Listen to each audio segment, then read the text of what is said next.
ada nikmat batinah, yaitu kepuasan mendapatkan ma'rifatullah. Yaitu ulang lagi, kepuasan mendapatkan apa? Ma'rifatullah. Itu nikmat batin. Baik yang terkait Allah maupun terkait logika-logika tasawuf. Terkait Allah misalnya gini, misalnya kalau mikirnya, kalau bolak-balik matur niki berkali-kali di tempat ngaji ini, kimki jenane eling mboten gak ada masalah ingatan ini eling-eling. Eling-eling tenan. Wong nak soleh, ya soleh, soleh. Cek soleh mulai cilik, cek soleh dadakan ke husnul khotimah, pokoknya apa? Soleh. Niku nak mati, niku bumi ku nangis. Nangisnya bumi kekurangan utawi kalong wong sing sujud ngendek nih. Ya Allah Gusti, biasanya wonten tiyang niku sujud teng nggen kula, dia berperilaku baik teng nggen kula, saniki tiyang niku mun jenengan ambil, nangis bumi. Saniki sing urip kaya berdua damel narkoba, damel ngefly, damel macam-macam. Ini nangis bumi. Langit semeneng. Gusti matur nuwun Gusti, orang itu saya tunggu lama, sekarang sudah engkau angkat ke tempat kami, maksudnya diangkat ke langit. Sing bumi nangis, sing langit apa? Seneng. Nah kemudian kita berpikir begini, bumi kok iso nangis piye? Nah itu terserah, sampean apa termasuk ulama zahir, apa termasuk ulama batin. Kalau ulama zahir mengatakan bumi nangis itu mau kinayatun anil husni, pokoknya pantasnya bumi itu susah, wong kelangan putra terbaiknya. Tapi nak cara ulama-ulama hakikat yang mengenali sekali betapa kudrahnya Allah, betapa kudrahnya Allah itu tidak terbatas. Itu yang meyakini bumi nangis itu nangis tenan. Misalnya nanti kalau tak terang normalnya ya. Kowe bayangno dadi Nabi Adam, ngono iki. Kowe bayangno dadi Nabi Adam. Nabi Adam tenan maksudnya. Terus Nabi Adam orang pertama, dia tahu betul kalau dia dicipta dari bumi. Dan dia pula tahu betul, beliau tahu kalau dia bisa ngomong, bisa mikir, bisa macam-macam. Terus indukannya beliau itu bumi. Mesti pikiran Nabi Adam, jangan-jangan bumi ini juga bisa berpikir kayak saya. Ini kan materi saya, karena saya dari bumi ini bisa ngomong, bisa melihat macam-macam. Terus bedanya apa? Manusia apa? Bumi jadi Nabi apa? Adam. Orang yang dekat sekali, qoribu ahdin, dekat sekali dengan kesaksian kudrah Allah. Gini kudu ngerong nak materi ini ke bumi, dan dia orang pertama yang orang lali kemana. Tapi ketika sudah ribuan orang, mungkin jutaan orang, lali, seakan-akan bumi itu tidak jenis dari kita. Bumi adalah hal yang berbeda dengan kita. Kita manusia berakal, bumi itu benda mati. Terus kalau takut yang goblok-goblok, bumi itu benda mati. Sajane ya rada kriminal kalau Islam muni bumi itu benda mati. Enggak bisa berpikir, yang bisa berpikir hanya manusia. Itu kengawuran-kengawuran yang kita ciptakan sendiri, kita wariskan turun-temurun. Umpama kowe iku dadi ulama, ngomong ngono iku isin. Bumi mbok nyekseni kowe sujud, banyu nyekseni mbok pangan, mbok ombe kanggo sujud. Semua itu bersaksi tentang kita. Ya, karena sama nanggap kula, cara melogika gimana? Begini, tak wari cara gampang-gampangan ya. Tak warai tauhid sing kasyaf. Tauhid ini yang dawuh Sayyidina Ali lau kusifal khoto umastatu yakinan. Umpama somben tutup-tutup iku dibuka, akulah imanku ora tambah mbek pangeran. Karena tren dunia dan akhirat sama.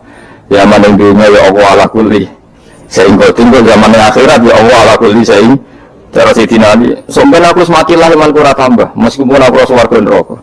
Lah kena nopo darah padha wae ning dunia pertunjukan kudratullah, ning akhirat ya pertunjukan kudratullah. Jadi pikirannya Sayyidina Ali seperti itu. Saya kan lahir misalnya tahun 1970. Berarti mulai Nabi Adam itu saya kan nggak ada. Ngerti ada. Saya mengira waktu zaman nggak ada itu panjang apa cepat? Cepat, karena kita tidak melalui itu. Ujuk-ujuk. Wujud. Kadang ada mati ya betul kan? Mau mati jebule kiamat 1 juta tahun kasih ngopo nang kuburan. Masuk di Khalilullah itu. Makanya ini orang roh pun tak tinggal turu sama kan dia ini gitu. Nanti dia terus nanti. Melaku nang dunia, kok biye, nak turu ya kok. Ngono turu kok. Ribuan tahun lintas. Terus ya buat itu. Teman tak kok misalnya sebenarnya kuburan itu apa ngadepi mukan kabeh tukaran terus. Yo keselen tukaran. Tukaran nopo ratusan ribu mungkin. Nah terus kita dilatih. Kata Sayyidina Ali gampang latihan seperti kata Sayyidina Ali, apa gampang udah jadi wong alim. Pada akhirnya kita ini, aku zaman urip ora ora karepe, ngerti-ngerti urip, mati ora ora karepe. Pas mati sebenarnya petanginnya ora ora karepe, pokoknya wa matar sauna illa ya syawa. Makanya masyhur dia ketemu orang ateis.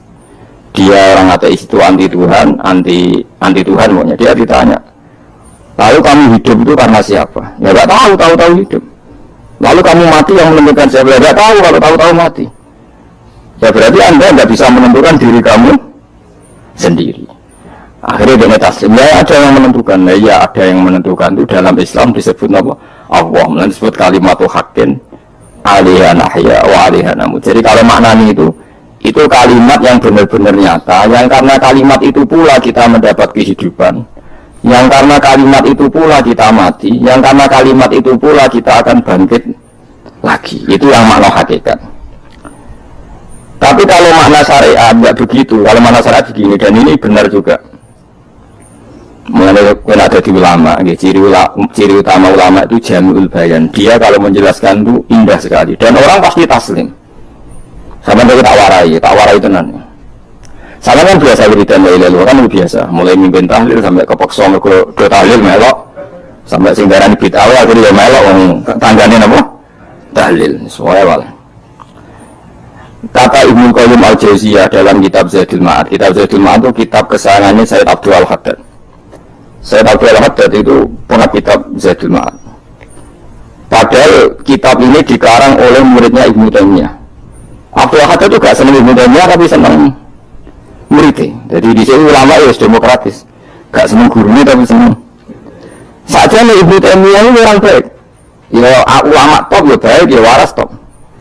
Tapi ngerti-ngerti Wahabi itu identik dengan Ibnu Taimiyah. Akhirnya ulama ahli sunnah penyebut itu terus isin. Mana kira-kira harus menggalil kalau Ibnu Taimiyah menurut dicap Wahabi. Padahal Ibnu Taimiyah di kitab-kitab kita, termasuk Syekh Muhammad Piyambak, hanya Ibnu Taimiyah kalau Syekhul Islam, kalau tapi kan ini sudah milik Wahabi, sehingga kita ini terus akhirnya gak gelem pun. Ya jadi kitab kayak dalil fastabiqul khairat iki apa parah iki jadi dalil yo dhewe-dhewe. Wah parah tenan ngomong. Dulu saya melihat orang enggak kunut itu ya biasa. Mergo saya sebagai wong alim ngerti iku madzhab Abu Hanifah. Saya kira arah kunut Muhammadiyah. Kita ini sebetulnya ahli ilmu enggak tahu kunut itu madzhabnya siapa kita. Itu madzhabnya Abu Hanifah, yang kunut madzhab Syafi'i. Tapi tahu iki madzhab NU, iki madzhab Muhammad. Mana ada orang-orang ini bisa punya madzhab? Ngalimi sepiye nganti dadi napa? Madzhab. Tapi sudah dibahas, harus jadi apa? Wajar habis ini. Mas repot. Tak warai ini. Sampai punya family dari aku keren tenan, bukan keren. Nanti kamu mau tahu Al-Jauziyah itu gini. Min asliha khuliqatil jannah, wa min asliha khuliqatin nar.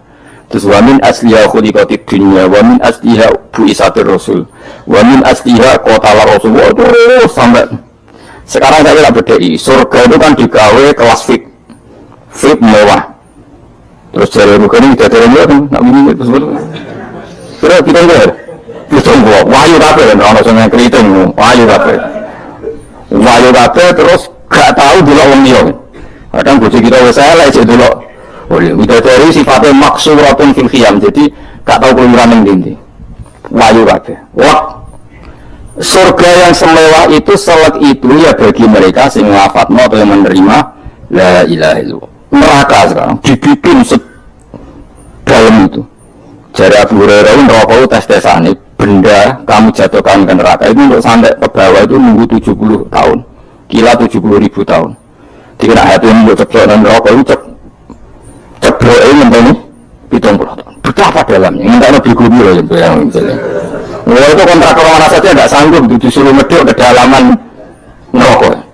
Iku ya mau kanggo wong sing menolak la ilaha illallah. Jadi kalimat ini luar biasa. Swarga digawe bagian nerima, neraka digawe ya untuk yang menolak. Ini kalimat sing nak tahlilan turun dulu.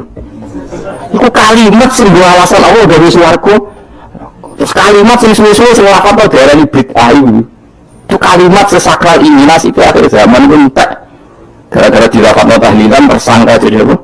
Beda. Dulu kalimat yang dipuja-puja penyebab surga dan neraka. Saiki kalimat itu tersangka.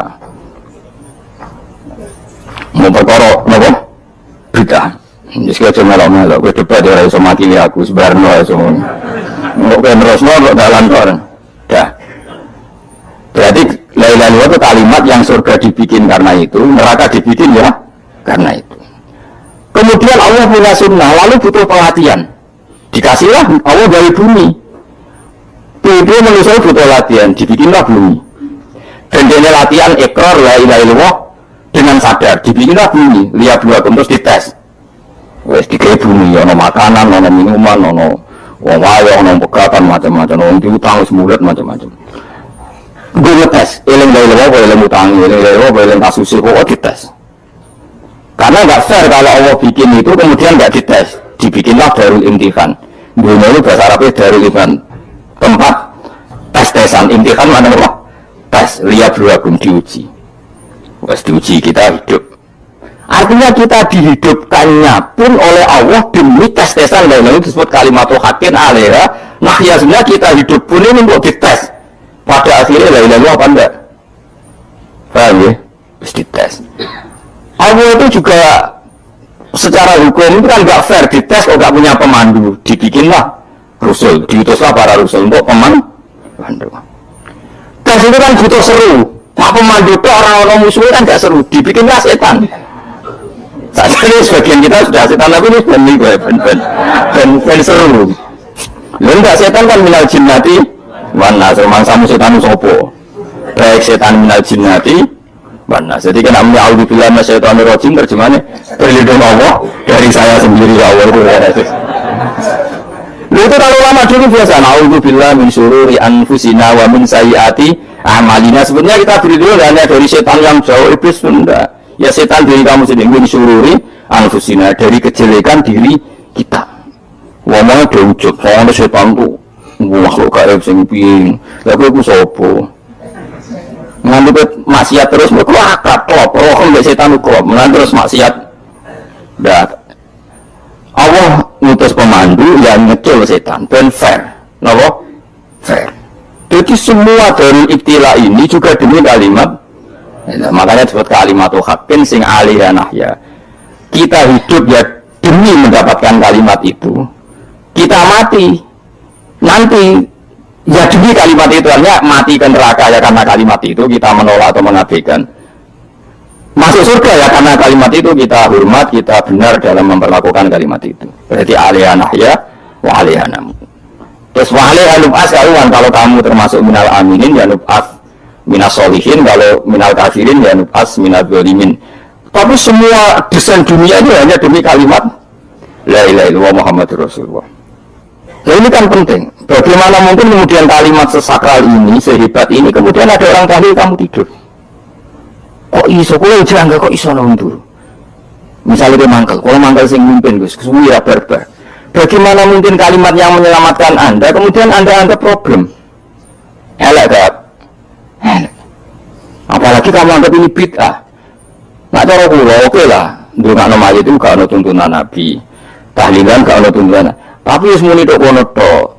Ada yang bentuk kono tok, rasa nyerang kalimat, enak kalimat tetap kalimat. Thayyibah. Soal gue rasa seneng sing tahlil, gue tiga profesi lah, itu suami wae gedingnya cuman. Ya saya misalnya, saya kadang nggak cocok sama mubalik karena kadang profesi. Tapi saya tidak pernah di pengajian bagaimana itu membawa syiar Islam.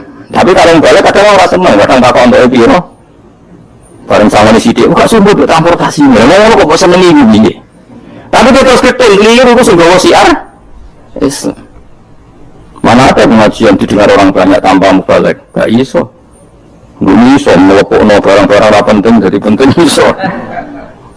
Nggak ada guru-guru tenggaran dengan apa yang melepok lagu panggung barang sekarang.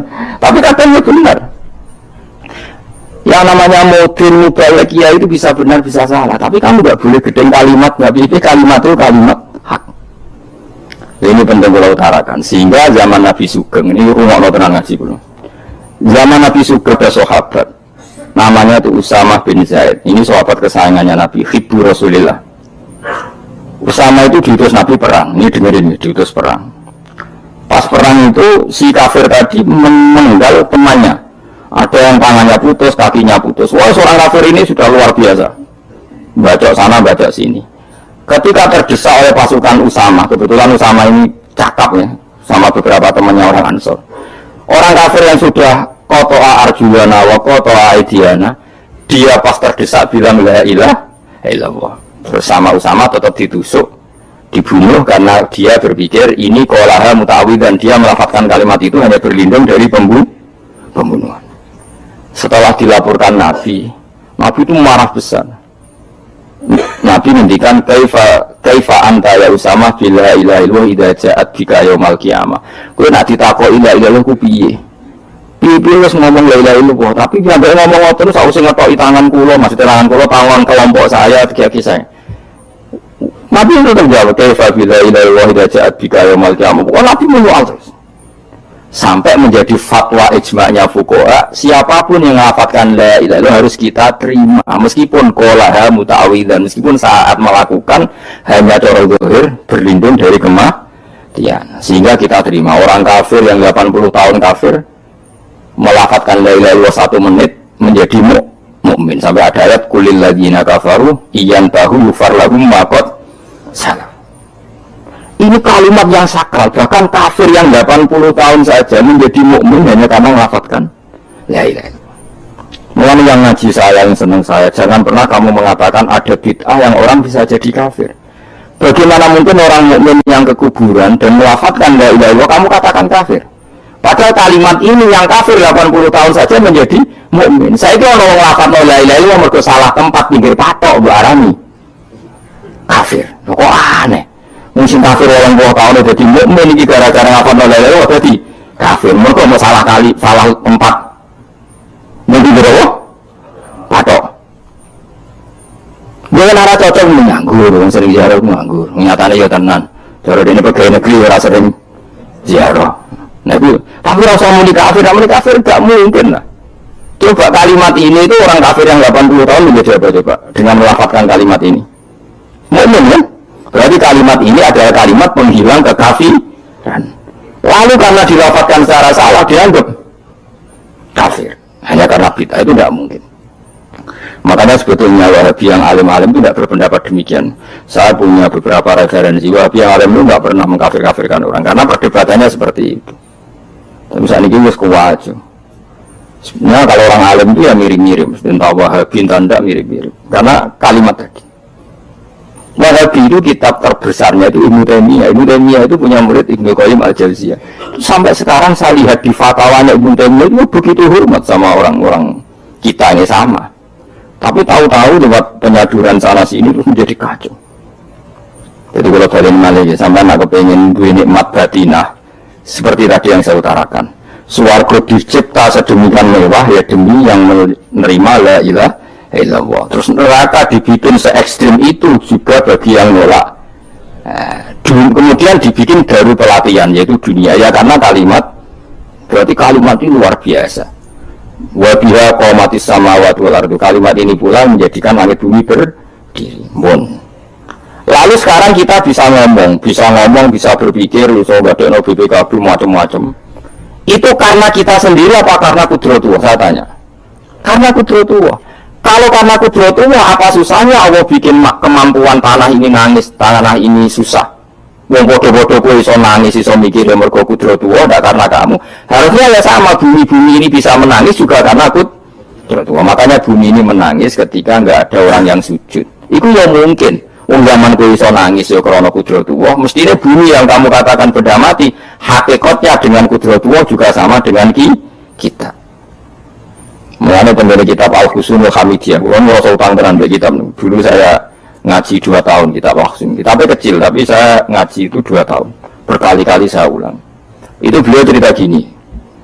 Dia yang ngarang itu orang alim. Kebetulan dia orang India. Memang kelebihannya kitab dikarang orang Arab itu luwih bulat. Orang Arab kan semuanya Islam. Karangannya itu standar. Ini dikarang orang India.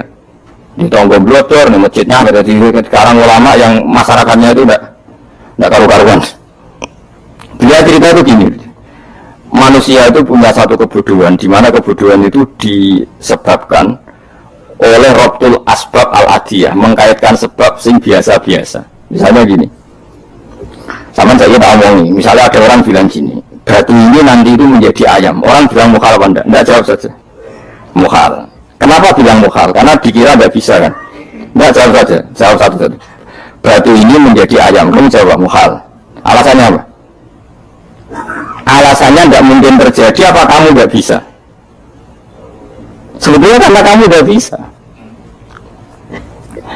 Udah. Lau ukhbiro bakar rojul, andai kan orang itu kamu kasih tahu, kelungsu ini, biji asem itu, biji pohon asem itu, nanti yang kecil ini suatu saat besar, setelah besar buahnya banyak, tambah besar, tambah besar. Terus orang bilang mungkin. Ketika bilang mungkin itu karena dia bisa, apa hanya karena menyaksikan berkali-kali ada kejadian nak kelungsu ditandur, itu iso jadi gede. Coba sama jawab. Karena dia bisa, apa karena hanya menyaksikan itu sering terjadi? Hanya menyaksikan. Artinya ya kan dia mengatakan mungkin, itu pun tidak memberi kontribusi ikut buat. Iya enggak? Tetap bergantung kudrahnya Allah. Dia hanya bilang mungkin karena sering melihat. Sebenarnya dia enggak sama sekali memberi kontribusi. Lalu barang mungkin ya orang urun.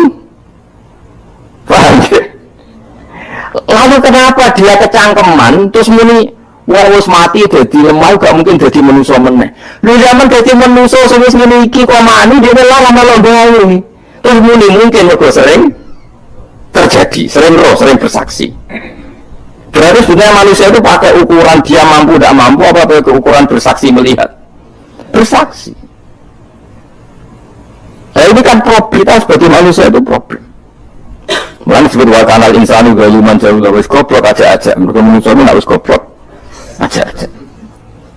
Makanya saya kemarin diminta ngisi di pondok kajen. Kalau sampean berdebat sama orang ateis atau orang komunis itu gampang saja. Dilatih begini seperti teorinya Quran. Ini nanti saya teruskan, ini tak ulang lagi ya. Saya ulang lagi ya. Andai kan nggak pernah terjadi telur itu jadi ayam, nggak pernah terjadi sama sekali. Telur itu jadi ayam. Terus kamu mengasih tahu orang tadi, telur ini loh nanti jadi hewan yang hidup terus terbang. Mesti dia bilang muhal, benda mati kok nanti jadi benda hidup yang terbang ngalor ngidul. Berhubung sering terjadi dan dia pun nggak ikut bikin, bilang mungkin. Paham? Saya ulang lagi ya. Berarti dia bilang mungkin karena sering apa? Terjadi dan dia lihat. Andai kan pertama kali nggak ada telur sama sekali yang jadi ayam, terus pengalaman pertama di dunia belum pernah terjadi. Kamu kasih tahu telur ini nanti jadi ayam terus terbang. Orang ini bilang muhal enggak? Muhal. Berhubung sering terjadi bilang enggak? Nah berarti kita nanti bangkit dari kubur gampang saja bagi Allah. Cuma belum pernah terjadi kamu mengatakan muhal. Nah makanya otak kita harus dibenahi. Makanya jogeman percaya yang pernah kita lihat, yang sering kita lihat. Percayalah dengan akal, tapi akal waras tuh. Para waras itu repot, tatanannya wangil. Makanya Islam itu melatih. Qul falillahil hujjatul baligha. Misalnya begini ya, dulu kalau Gerwani atau PKI atau siapa saja lah, itu kalau melatih anak-anak TK, makanya seorang ulama harus punya kecakapan penjelasan ibanatul ahkam. Itu anak-anak kecil dilatih. Anak-anak kamu terpejam, mintalah manisan sama Allah.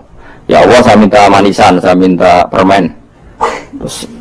Terus disuruh buka, dapat enggak anak-anak? Enggak dapat bu, wah berarti Allah enggak ada. Sekarang minta sama bu guru. Bu guru kami minta permen dikasih. Berarti yang ada bu guru bukan Tuhan gitu. Akhirnya jadi gerakan ateisme. Nah sebetulnya untuk melawan gerakan itu kita harus melatih begini misalnya gini. Saya itu pernah ketemu sama orang yang berpikiran komunis. Oh komunis juga. Dia nantang saya gini, Pak, pokoknya saya tidak bisa menerima konsep Tuhan sebelum Anda bisa menjelaskan kenapa ada Tuhan. Udah kok elek ini. Aku ngerti, nah, saat cerdas ini tetap cerdas aku yakin, tetap cerdas aku. Selain lainnya selama meyakinkan, tapi harus tetap cerdas. Kalau ini kan ngomong Quran, gitu. Soalnya punya pikiran panjang. Mungkin di antara orang Islam kita ini tidak punya kecakapan menjelaskan. Tapi kalau orang sering baca Quran, apalagi dia ngaji tafsir ya, yang waras maksudnya waras. Serapati seneng duit, barang ini penting. Yang seneng duit, mari goblok. Yakin ulama seneng duit, mari goblok, tak jamin. Umpama alim ya kelas B, kelas C gak bisa, tahqiq gak bisa. Kalau tahu dikandani kanca kula, kok yen ambek jenengan udah saya kaca akeh. Lah kenapa? Cok seneng duit kok. Wis masalah bagi ulama. Orang duwe ada masalah kan ya. Maksudnya ora usah seneng ya terus gak duwe. Sekarang saya tanya, Quran itu melatih kita gini. Quran itu sederhana kalau ngelatih tauhid, tapi orang pasti ingat. Kata Allah gini, nggak apa-apa, saya nggak Tuhan, nggak apa-apa, kamu yang Tuhan. Tapi buktikan kalau kamu Tuhan. Caranya gini, am khalaqus samawati wal ardh. Ya nggak apa-apa, kamu yang Tuhan nggak apa-apa. Tapi buktikan kalau kamu menciptakan langit, bumi. Mereka pasti ikrar, ya nggak mungkin saya menciptakan bumi. Saya lahir sudah ada bumi. Yesus lahir sudah ada bumi, nggak mungkin Tuhan. Terus Tuhan membuat pertanyaan kedua, am khuliqu min ghairi syai'in. Ya sudah, kalau saya tidak Tuhan, lalu nggak ada Tuhan, berarti alam raya ini tercipta oleh sesuatu yang nggak ada. Aneh nggak? Misalnya sebelum alam raya ini nggak ada Tuhan, berarti sebelum alam raya ini kan adanya nihilisme, sesuatu yang nggak ada. Kemudian sesuatu yang nggak ada ini menjadi penyebab sesuatu yang ada. Aneh nggak? Mulai aneh. Sesuatu yang nggak ada itu mestinya kan nggak bisa ngelabeti, nggak bisa berfungsi, nggak bisa ada gunanya. Oh jenenge ra ono iki ora marahi apa-apa. Ora ono kok dadi sebab. Sesuatu yang menjadi sebab itu yang wujud apa yang nggak ada? Yang wujud. Sak takoi. Lah kalau nggak ada Tuhan berarti alam raya ini lalu sebabnya apa? Ya dari ketiadaan, lalu tiada itu menjadi sebab. Yang tiada kok jadi sebab itu tekem lho. Mikir. Di mana-mana sebab itu harus barang yang wujud, nggak boleh tiada kok jadi sebab. Ini kan jadi ada sesuatu yang tiada menyebabkan sesuatu yang ada. Jadi, ya pokoknya rondo ini kalah, tahu sama tak pikir nanti mati temen aku ini. Makanya sebetulnya dalam ilmu mantek, pertama itu kita tidak harus iman Tuhan itu namanya Allah, tidak harus. Makanya pertama dikenalkan, sementing kenal Tuhan itu ada dulu. Disebut zat sing wajibin, wujud belum disebut namanya Allah. Allah itu disebut nama Islam, paham ya? Salah lagi, Allah disebut itu nama Islam. Tapi kalau penemuan akal hanya sampai kita ini butuh zat sing wajibin, wujud, sing menjadi penyebab semua alam raya ini. Di bahasa Arab disebut musabbibul asbab. Belum menyebut Allah musabbibul asbab. Islam pun pertama Iqra turun ya nggak nyebut Allah. Iqra bismi rabbikal ladzi khalaq, khalaqal insana min 'alaq. Iqra wa rabbuka. Tuhan itu siapa? Yang mencipta. Nah, yang mencipta ini oleh syariat Islam disebut apa? Tapi dalam logika yang penting gue kenal si ono musabbibil asbab. Pastikan bahwa alam raya ini yang wujud pasti disebabkan sesuatu yang ada. Nggak boleh barang wujud kok diciptakan oleh sesuatu yang tidak ada. Yang gendeng ora barang ra ono mbok sifati al-khaliq. Sing gawe langit bumi apa? Pencipta. Penciptane apa? Sesuatu yang tidak ada. Kowe ikhlas butek ngono kowe ikhlas ora? Gak kowe ikhlas ora butek ngono kowe ikhlas ora? Kowe gelem dadi bodoh ini. Gelem. Mboten. Nah, nikmatmu iki jenenge nikmat batin. Mulane sing suwun mbek kalimat la ilaha illallah. Wes ana sing bid'ah Allah iku wong nganggur wis breno sak umum. Tapi kadang memang kita berlebihan. Tahlilan rabar-rabar, matang pulau dina ini rabar-rabar. Muka alasan Yusti sama ini agak tahlil sedih. Lalu saatnya penggemar yang kesalahan, saya rantuk sani ya buta cepet. Lalu cara gue ini penting kalau tarang ya. Gue nak cocok tahlilan patang pulau dina. Saya ngomong aja kira cocok model harinya. Tapi dia cuma menolak kalimat la ilaha illallah. Itu disifati kan Nabi kalimat thayyibah. Wong Nabi nyifati thayyibah, kalimat yang suci kok nyifati bid. Soal kira cocok ini sebut. Jadi kamu bilang aja wong mati sama amal apa didongakno barang. Mati kena ndonga ora usah ndonga. Wis ora usah biasa. Kula lah mboten ngene ora seneng. Gak meyakinkan. Kalau diri suwargo butuh dongamu ora ono suwargo sadene pangeran apa butuh ngono barang. Ya tapi kalau dia aku ya senengnya ya semau lah dibang nyanyi-nyanyi rame-rame sadok dungon, mau mandi bora pokoknya dungon. Saya ulang lagi ya. Makanya Quran itu melatih logika sampai seperti itu. Am khalaqus samawati wal ard bal la yuqinun. Sampai terus diulang-ulang. Am khuliqu min ghairi syai'in. Kalau mereka merasa Tuhan tidak apa-apa, tapi buktikan mereka ini wujud sendiri tanpa sebab. Atau begini, kalau mereka tidak tahu sebab penciptaan langit bumi, mereka sendiri suruh yakin kalau mereka adalah penciptanya. Amhumul khaliqun, nggak apa-apa. Ya tapi masih Abu Jahal gendeng lah, masih Abu Lahab ngawur lah, nggak takoi. Ya wes mengeran kue ke sehingga langit bumi. Penggemarnya saja pasti tertawa. Masa Abu Lahab dari pencipta langit bumi ini. Tapi kalau Allah berjuang, am khalaqus samawati wal ardo. Apakah mereka menciptakan langit bumi? Kalau gini mereka pun nggak pernah yakin. Jadi itu pangeran. Makanya di mana-mana orang alim itu suka debat. Karena pangeran sendiri kalau menjelaskan kebenaran seringnya juga nantang debat. Kata Allah, "Qul ara'aytum ma tad'una min dunillah aruni madza khalaqu minal ardi am lahum syirkun fis samawat." Enggak apa-apa mereka Tuhan kata Allah. Tapi buktikan zaman langit diciptakan mereka memberi kontribusi apa? Apa urun bego, apa urun cagak, apa piye lah pas aku dari langit itu dia urun apa dari am lahum syirkun fis samawat. Misalnya urun apa lah? Urun tol, urun apa lah. Itu beneran. Mereka kan pasti menjawab enggak. Terus itu nih di kita bimbing kopliyada. Kalau kamu nggak percaya Quran sebagai kitab, nggak apa-apa. Tapi buktikan kamu punya kitab tandingan. Nggak, mereka nggak punya juga. Atau gini, nggak usah Quran, nggak usah kawan. Au asaratin min ilmin, atau kajian ilmiah yang membuktikan bahwa Yesus itu Tuhan, atau yang membuktikan bahwa berhala itu Tuhan. In kuntum shodiqin, nggak apa-apa kalau kamu benar, buktikan. Nah itu makanya semua Nabi itu punya kecerdasan. Karena tadi Nabi kadang nantang itu nih bi kita bimbing kopliyada au asaratin min ilmin in kuntum shodiqin. Tapi sekarang orang alim soleh itu jarang. Yang orang berung soleh rapati ngalim, nggak sing alim dia rapati soleh. Lalu itu masuk rontok-rontok, ya rontok soleh ya rontok, tapi lumayan masih menjaga hujjatullah tadi. Sebab itu ulama dulu mengajarkan Allah itu siapa? Disifati zat sing wajibil wujud. Karena alam ini kadang ada. Kalau alam ini kadang ada, pasti penyebabnya sesuatu yang wujud. Tapi kalau wujudnya mungkin, bahaya. Yang singgawe wujudnya terima mungkin bisa wujud, bisa tidak. Makanya dipermanenkan yang gawe alam ini zat sing wajibil wujud. Sing wujudnya wajib. Wajib itu nggak bisa nggak pasti wujud. Nah terus kita kenal itu namanya Khaliq, itu Musabbibil Asbab, itu Khaliqul Asya. Lalu oleh Islam zat yang demikian itu disebut Allah. Terus jadi la ilaha illallah. Nah orang yang bertauhid gini tentu punya kenikmatan batin yang luar biasa. Sehingga saya bayangkan nanti mati yang ngomong biasa wae kan. Gusti zaman kau tentunya ramal ngatur oksigen ngatur nyawa, apa mati tidak ramot. Mulai dari Siti Ali, jangan juga nak mati tanpa pinter apa biasa wae. Ning bumi ndelok kudrohe Allah, kene akhirat ndak apa padha wae ndelok kudrohe Allah. Mulane beliau masyhur guyonan beliau lau kusifal ghata mastatu yakinan. Sebenarnya aku rais muka safane akhirat imanku ya ora tambah biasa wae, standar-standar wae. Maksudnya kue ning dunia ujung-ujungnya paling pokok ya menyaksikan kudratullah. Sebenarnya akhirat ujung-ujungnya paling pokok ya delok kudratullah. Ning dunia saiki Allah ya matlubi sing kita cari, sebenarnya akhirat ya Allah matlubi. Faham ya? Artinya hukum dunia dan akhirat itu sama. Kita di dunia golek ridhanya Allah, di akhirat ya golek apa? Ridhanya Allah. Nah, soal kecil itu. Tapi di akhirat kan masalah, pun rokok masalah, itu utang ditagih ya. Masalah, kere suwi itu ya. Masalah. Ya biasa, jadi makhluk anane masalah. Saya oleh di masalah itu pengeran jadi gue. Masalah. Biasa wae.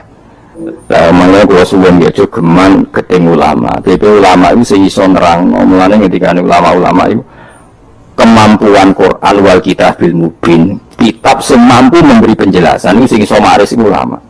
Coba zaman semenjak ngaji saya inilah contoh paling gampang. Sama lewat la itu kan kelihatan biasa. Biasa sampai ngantuk, ada yang gremeng sing mimpin tahlil macam-macam lah. Pemenang orang berber semacam-macam. Oke lah itu kamu ketemu manusianya enggak apa-apa. Kadang memang kalau tenan.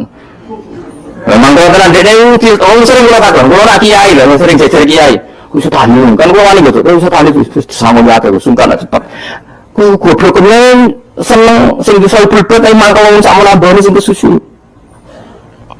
Tapi nak sing mimpin kula tetap cepat. Sing ndang masa sama nek tetap. Aku tetap cepat. Kok betulan tetap mandiin aku. Mau nasi malah mandi. Jadi di daerah saya itu ada mitos. Sama ngerti Istanbul, Quran kecil itu. Sing jari ini jimat tuh. Tapi jari ini, ini diproduk yang kudus kadang. Selalu yang kan ini. Jadi di Kliwon itu reganya pun Selawe itu kayak kuno kan, tapi mau selawe orang yang asli. Nah itu sebenarnya yang asli itu hanya 5 atau 9 itu senggawe itu jenis Kaisar Bini yang terkenal jadul itu yang asli. Ya tapi ada boleh kan asli, ya karek maklare lah. Kalau jadi dicetak masal dan putus, selawe itu pasar Kliwon, kata lah tunggu kan. Oh, nggak coba lo dagangan Istanbul lu aku lah sasak, sasak tenang nih. Aku mas, tapi ada tuh situ orang berdia ada orang tak kayak ini kurang ajar. Nah itu ceritanya itu dia tuh terkenal jadul. Singkat cerita diundang tahlil orang mati. Ya kayak bakal undang kalian kan orang-orang keramat bilang gini. Itu lo sudah aku ada ini Bismillahirrahmanirrahim gue sih bapak-bapakmu sepuluh pangeran mulai yang punya rumah itu makanya bukan main karena di sebelah sapi dikira kalau di sebelah sapi kan panggilnya gayung suwi lama-lama gemennya tuan rumah ini si kiai tadi dengar terus bayangnya ya sebenarnya itu konduk PNO nak tahlilku banding dari sapi ini kon ngetok betul ngetok kan dia timbangan sing situ akan nyancani sapi urutku gede sing situ akan kosong mengapa digobok timbangan ketok tiga timbangan disokseni yang akeh malahnya terus tampil keramat tuh saya yang akeh dia ini muni bis pun jumpat sing sapi kalah lu bis tok jumpat mau Bismillahirrahmanirrahim sakit keramatnya muni bis jumpat akhirnya dia bermustas semua bermendekat semenjak itu dia nggak tidak tahu Bismillahirrahmanirrahim nggak serang gendeng mesti itu ayo orang keramat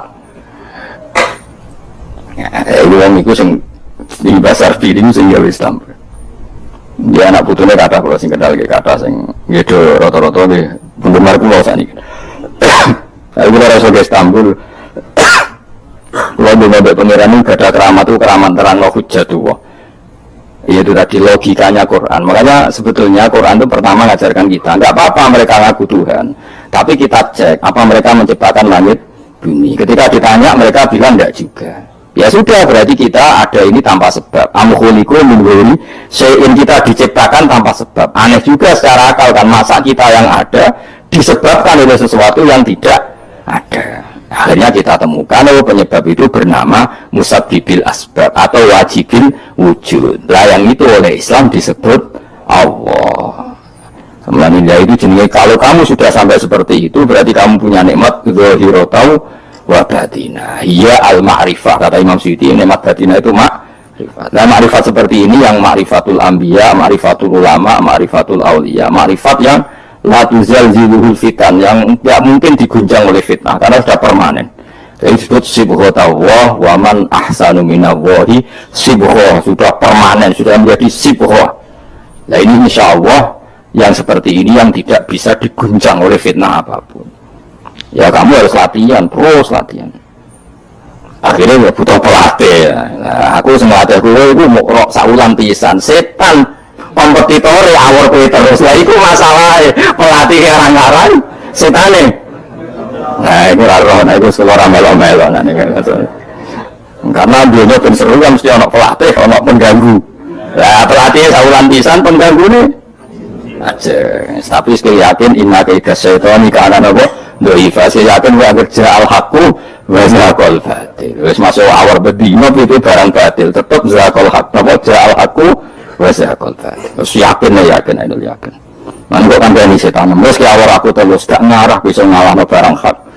Kandani, buat setan lah sangat antus. Ya, buat setan no kandani.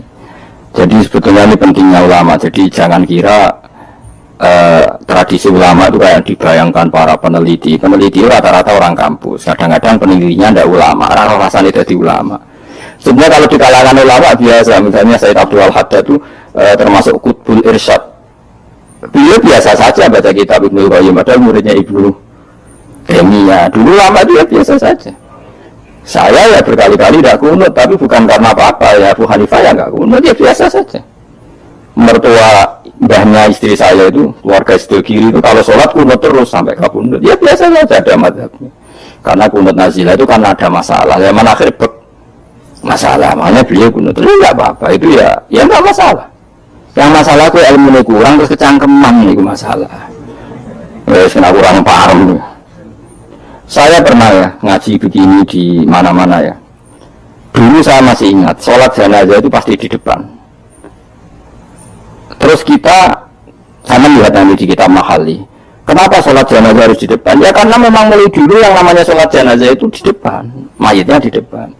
Tapi mulai dulu zaman Imam Nawawi yang terkenal yang ngarang kitab Majmu', ngarang Minhajul Talibin itu bilang, sebetulnya ada kaul yang mengatakan jenazah itu boleh di belakang. Pipi gak imam. Kok wajib gue ngarep bener imam tapi? Masuk akal ya? Masuk akal, tapi aja praktek.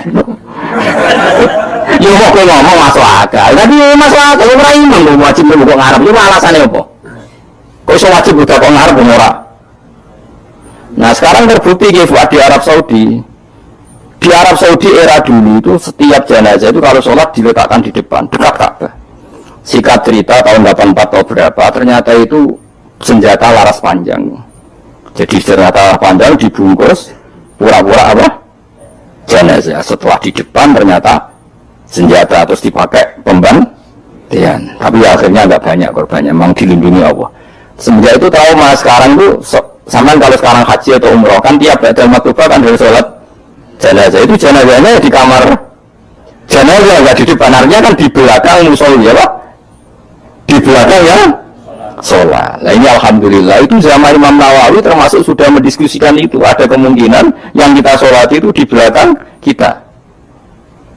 Nah, kalau di Arab Saudi semuanya dipaksa di depan, awang kaji resiko kaji semua tiwati yang enggak kok ngarep ya gak sudah pun kebukan jenazah. Nah Indonesia itu anak kaji mati bro waktu di kok ngarep. Ini pentingnya ulama. Dulu biasa ulama meskipun kita di Indonesia rapor maratak ngomong kita takobal mungkin takobal.